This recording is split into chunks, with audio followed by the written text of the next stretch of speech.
Hello everyone, in this video we're taking a look at a television that I picked up during the Black Friday sale, the TCL QM8K. I wanted a new television for the living room. I wasn't necessarily looking for anything especially high-end. I just wanted a solid performer when I'm watching something in my living room. I was looking in the $1,000 range. To get the most out of that, I knew I wouldn't be able to go too high. I was fine with that because I have a 120-inch screen in my home theater. I just needed something for casual TV watching when I'm in my living room. Knowing the new television would replace my 65-inch that was there, I made 65 inches my target size. A larger TV, I'd have to trade size for performance, which I didn't need to do, and any smaller than 25 inches would be too small for the room. The sweet spot for me was 65 inches. I did my research, and on paper and from some of the other reviews I ran across, the TCL QM8K seemed to be among the best non-OLED mid-range new TVs in 2025. I did not want an OLED. My living room has too many windows. It's too bright during the day.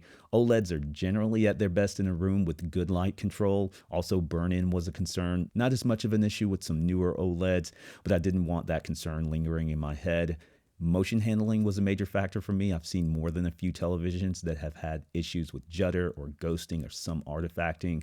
I didn't mind compromising on picture quality, even black levels, as long as it did a respectable job with motion handling. It's one of those factors that for me is too distracting and can really bother me. Most of the reviews I ran across mentioned motion handling on the QM8K being generally decent. In my own viewing, I found it to be very good, not perfect, but if I wasn't looking for it, I either wouldn't have seen any issues, or being so minor, it wouldn't have been that distracting. It really depended on what I was watching and the source, but ultimately I have no complaints about motion handling. Beyond me tinkering with some of the picture settings, the television has not been calibrated. That said, the QM8K has an incredible picture. It absolutely shines when showing movies from my 4K Blu-ray player. It's a bright television with a manufacturer rated 5,000 nits. Real world brightness, I doubt it gets there, but that's just my assumption. I haven't done any actual tests.